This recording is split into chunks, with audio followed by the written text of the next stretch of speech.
brothers, mashallah, into the dawah and said, who would you want on your panel? And it's you, bro. Well, who is this guest?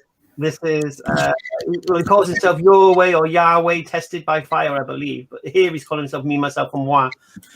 You doing, How Gabe? you guys doing, man? How you guys doing? I have a question. I'm not gonna take too much of your time. I have a question about Surah 4:157. Because as a Muslim, you should be able to trust your God, right? So if your God is able to make something seem a certain way, and it wasn't that, how can you trust him for anything else? Any of his promises, his judgments, his revelation, his. So you're talking about the crucifixion, and you're thinking. Yes. So, one second. 7:157. 7:157 is about the prophecies of the Prophet and the Torah and the Gospel. 4:157. 4:1. Okay, crucifixion. Right.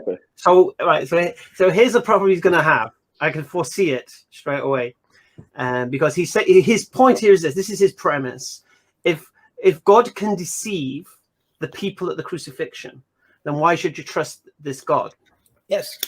It's a brilliant question, but the problem you've got. Okay, go ahead. You love the Bible, don't you, mate? Yeah, you got a problem then. Zakir, tell him his problem. I know what you're gonna say, but it's not a problem for us. Go ahead. All right, go on. Well, what we're gonna say? Because you're probably gonna say that in the book of First Kings, or it says that God deceived. Who was it? I don't remember the name of the person, but you're probably gonna say that, which is remedied. So we're gonna say what? I don't know. To be honest with you, I don't know. You don't know what we're gonna say then. Sorry. Easy, Tiger. Just relax. Don't worry. We'll say what we're going to say. Don't worry. No problem. And then you can respond to that. Go ahead. Who do you believe God deceived by denying the crucifixion? Everybody that was a witness on that day. Okay, so can you give? Okay, so who were the witnesses? Mary. One example. Who were the witnesses? Mary, John, and everybody that wrote about it for 600 to some years until Islam came. So we have 600 years of deception. Okay, do you have even one eyewitness who was a family member of Jesus or disciple of Jesus who said they believed in the crucifixion? Scripturally? Or is that any source? Do you have any source of a family member of Jesus or a disciple of Jesus who wrote that they believed that Jesus was crucified? So in other words, they were deceived according to Islam. Do you have any source? Have Mary that was crying at her crucifixion. Who told you Mary was crying? That's not Mary's words, mate. No, there's a testimony that's what she saw. Mary. And whose testimony is it? The book of John. Okay, and John was written by who? By John. Okay, John who? John the disciple. No, that's not true. Oh yeah. We know academically that the Gospel of John was not written by an eyewitness. John chapter 21, verse number 14 explicitly denies it was written by an eyewitness. So once again, I come back to my question is, you're claiming what the basis of your initial question was is the Quran denies the crucifixion. So obviously the God of Islam deceived the family members and the disciples of Jesus, but you've actually got no source from the disciples of Jesus proving that they believe Jesus was actually crucified. That's my point. Let's Zakir, let's go back to the John witness. What was your response to that? John chapter 21 is either verse 14 or verse 24. He actually literally denies. It says that this is a testimony that we heard from the beloved disciples. So obviously the person who wrote that's not the disciple. I'm gonna have to check that out because I don't know what you're talking about. Repeat the verse, please. It's either John 21 verse 14 or John 21 verse 24. I haven't got none of my books with me. Yeah, let me check that out real quick. It's gonna take me 15 seconds because this is Okay, so while you're checking it out, so I'm gonna repeat my question again. Give me one source from a family member of Jesus or a disciple of Jesus where they said that they believe Jesus was crucified. You've got no sources, so no one was deceived. Verse 14 is not there. So which one is it after that? Can you read verse 14? John chapter 21. Verse 14. This is now the third time that Jesus showed himself to the disciple. After that, he was risen from the dead. Verse 24 then. Try verse 24. Okay.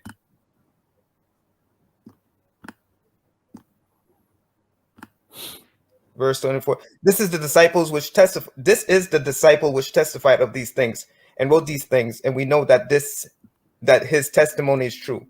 And Well, we where's know that that saying his that? testimony is true.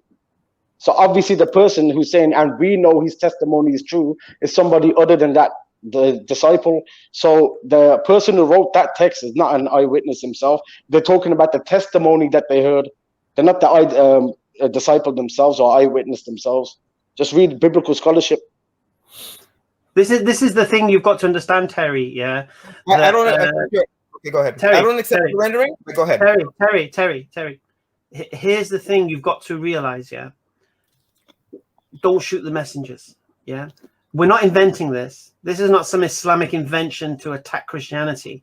This is the words of your scholars, Christian scholars, people who know the Bible like you know the Bible. Yeah. Who but are more scholarly in their research and they more critical in their thinking, and they've conceded that the authors of all four gospels are anonymous. Yeah. This is unanimous. This is not like you might get some scholars somewhere trying to argue for it, but the point is the majority of Christian scholarship has conceded this point. So it's not an invention by us, and all Zakir is doing is giving you some reasons why you should think that way. You know what? I'm gonna give you. I don't agree with your rendering of the verse, but I have to go read the verse and try to understand the context. Just read the verse slowly to everybody right now. No. How about this, Zakir? Literally denies it. Yeah, I'll read it. Okay, this is a disciple. You read King James Bible, don't you, Terry? Yeah. Go ahead. This is a disciple which testifies of these things and wrote these things, and we know that his testimony is true. So who's the we? The people that's reading his book. No, the people's writing it. The person who's writing it. Okay, let's. I'm gonna give you the benefit of the doubt. Good man. Okay. How about I go to the Old Testament where it says he will be crucified and destroyed? Okay, go to the Old Testament. Yeah, Bismillah. Isaiah 53, clearly. Okay. Isaiah 42, clearly. No. Go to one place. You know who Zakir One Hussain place. is? Terry, you know who Isaiah Zakir is? 53. Go to that. The whole chapter. No. Give me the cleavage verse. Okay, no problem. I'll give you the exact verse.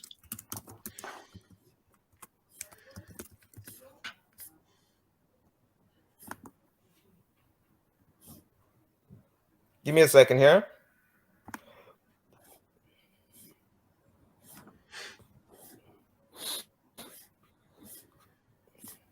Okay, verses 4, verses 5. Okay, what does it say? It says, surely he has borne our grief, carried our sorrows, yet we did not esteem him stricken, smitten. We did esteem him stricken, smitten of God, and afflicted. But he was wounded for our transgressions. Wait, it's coming. He was bruised for our iniquities. The chastisement of our peace was upon him, and with his stripes we are healed.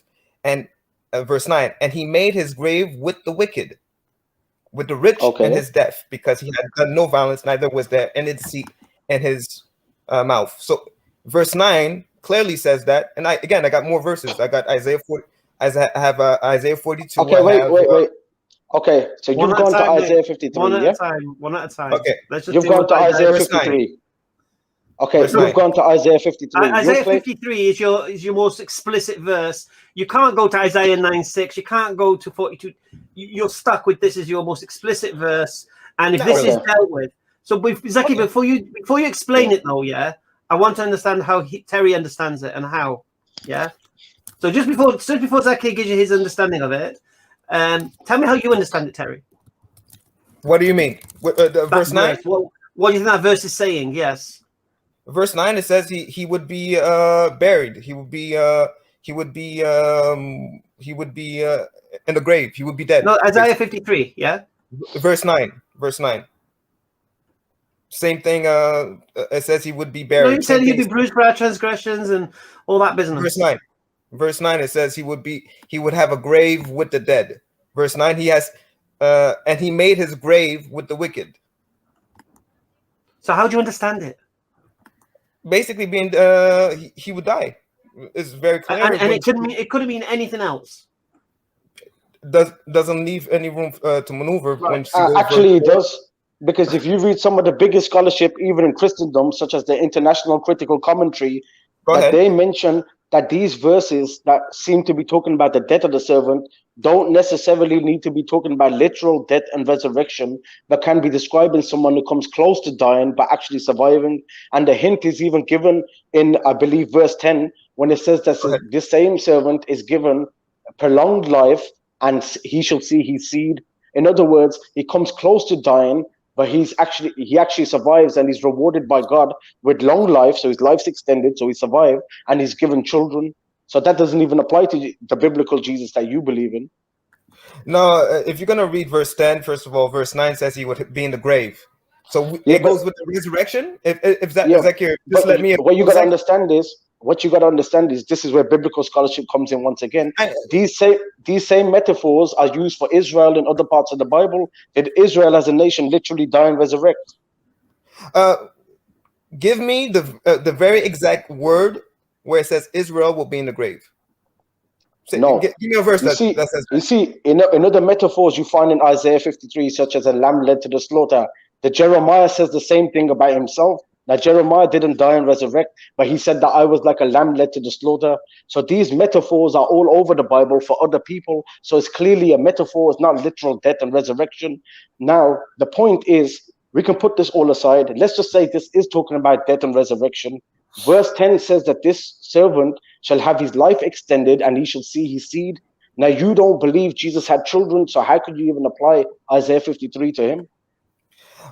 Actually, you have the wrong Hebrew. It doesn't say he would see seed as in the way you're saying he would see seed. If you go to the verse specifically in verse 10, it says it was, yet Yahweh is pleased to bruise him. He has put grief when he made an offering for sin. So already there is showing that, again, he was put to death, his soul, and he shall see his zera, which is seed. Yeah, he shall see his seed. Did that happen to Jesus? It doesn't say his seed. He says he will see seed, which is not. This is another problem with Christians. Okay, let me just reply to that. This is a common tactic by Christians because they're not in touch with Semitic roots and languages. Now, they're trying to say that it doesn't say his in the Hebrew, it just says he shall see seed. But they don't understand that in Hebrew, many times it's implied. The pronoun will be missing, but it's implied. Now, obviously, this person's being rewarded with long life and seed. So is he going to be rewarded with long life and see somebody else's children? It's obviously referring to his own children, which is why nearly every Christian translation translates it as he will see his seed, because it's obviously talking about the servant's children, nobody else's children. First of all, we're and if I get the chance to respond, because you're saying a lot of things. First of all, you're diverting. He's not saying a lot of things. He's Terry. He's saying one thing, not a lot of things. It's just one thing. Okay. So let me address one thing. Don't muddy the water. All right. Okay, let's go to the seed issue. First of all, seed is used in different application. It doesn't have to mean offspring. Jesus means himself, offspring everywhere in the Old Testament when the word zera is used. Where is it used? And it doesn't mean offspring. Did you just say zera in all cases mean offspring in the Old Testament? Terry, when it's referring to humans, yes. Terry, it's an easy solution to this. Give us another example in the Old Testament where the word seed is used, not meaning offspring. For humans. Just to make this more explicit. How about I give you a couple? In the Greek, the word is spermatos. Genesis 1:11. Spermatos, where we get the word sperm from. Hamza could tell us about the Greek. Zakir, you just made a statement that it means offspring in every case. I just gave you Genesis 1:11. The first time it's called the seed of plants, seed of fruits, and I just give you an example. When it comes to humans. Wait, one second. I give you an example where Jesus said to himself, he is a seed. His word, give us an example. Listen, Terry, yeah. You're not going to move the goalpost, mate. I'll make it easy again for you. And listen to what I'm saying. Go ahead. The Old Testament, so we know Jesus isn't talking in the Old Testament, so forget the New Testament, okay? In the Old Testament, give us an example where, speaking about human beings, the word seed is used to mean other than offspring. That's all you have to do. That is, I would have to do a research on that, but right.